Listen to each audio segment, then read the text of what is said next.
नमस्कार, NMF news पर आप सभी का बहुत स्वागत। मैं हूं आपके साथ अभिषेक पुंडीर।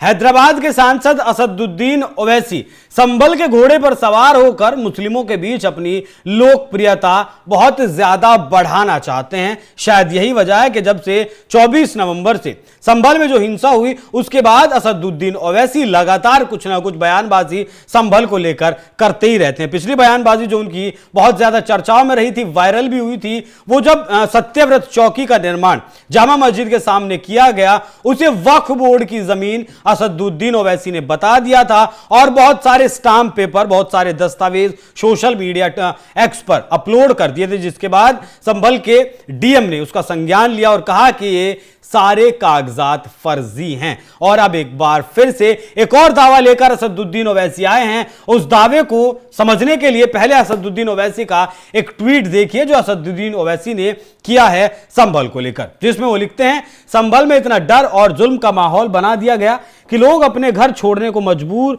हो रहे हैं। सरकार को संभल के मुसलमानों को निशाना बनाना और उन्हें इज्तिमाई सजा देना बंद करना होगा। जल्द से जल्द इतिमाद साजी के कदम उठाए जाने चाहिए। मोदी और भाजपा ने बार बार झूठी अफवाह फैलाई थी और कुछ इलाकों में हिंदू समाज का पलायन हो रहा था। हर बार वो बात झूठी साबित हुई थी। यहां तो पुलिस और प्रशासन ये बात खुद मान रहे हैं कि मुसलमानों को जबरन पलायन हो रहा है, तो फिर सरकार क्यों चुप है। यह तो असदुद्दीन ओवैसी ने ट्वीट कर दिया और जिस अखबार की कटिंग का उन्होंने हवाला दिया वो भी उन्होंने आपने उसमें लगाई, जिसमें हेडलाइन में लिखा है, in Sambhal around 1000 homes remains locked as resident flee. मतलब संभल में 1000 मकान बंद हैं जिनमें लोग रहा करते थे। लेकिन जब आप देखेंगे इस मामले की जब पड़ताल होती है तो असदुद्दीन ओवैसी का जो दावा है वो झूठा साबित होता है, क्योंकि इस हेडलाइन में, एक बार फिर से वो हेडलाइन दिखाइएगा जरा, उस हेडलाइन में जो फ्ली वर्ड लिखा है, उस फ्ली शब्द का मतलब है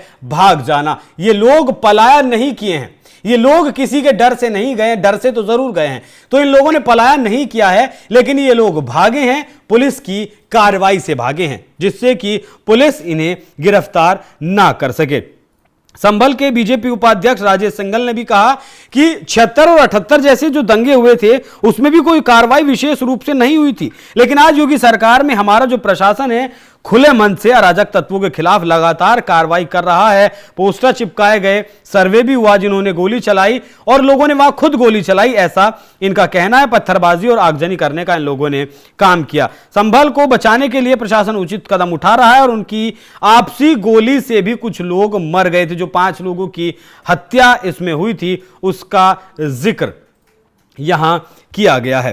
तो ओवैसी साहब इतने बड़े बैरिस्टर हैं, इतने बड़े लॉयर हैं, सांसद हैं, इस हिसाब से कम उन्हें कुछ तो अपने दावे से पहले सोचना चाहिए, समझना चाहिए, क्योंकि पलायन की कोई शिकायत नहीं मिली, ऐसा पुलिस का कहना है। वही लोग गायब हैं जो संभल हिंसा में शामिल थे। सभी घरों को वेरीफाई कराया जा रहा है।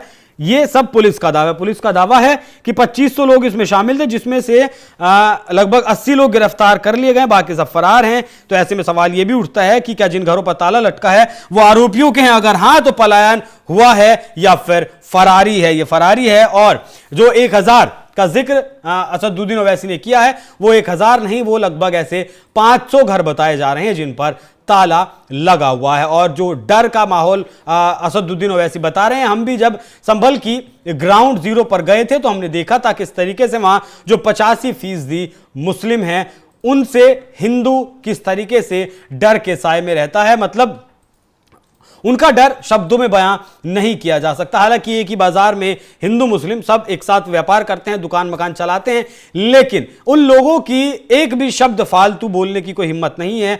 कुछ भी मतलब आजादी के साथ वो लोग नहीं कर सकते। जितना मैंने 4 बार मैं संभल गया और मैंने संभल के हिंदुओं से, मुस्लिमों से भी बात की और तमाम लोगों से मैंने वहां बात की और संभल का जो ग्राउंड देखा वो भी यही कहता है कि वहां अगर डर किसी समुदाय में है तो वो हिंदू समुदाय में है। और जिन लोगों का जिक्र ओवैसी कर रहे हैं वो लोग फरार हैं, भाग गए हैं, जिससे कि पुलिस का डंडा उनके ऊपर ना चले। तो असदुद्दीन ओवैसी के इस झूठ पर क्या है आपकी राय? कमेंट कर में जरूर बताएं। धन्यवाद।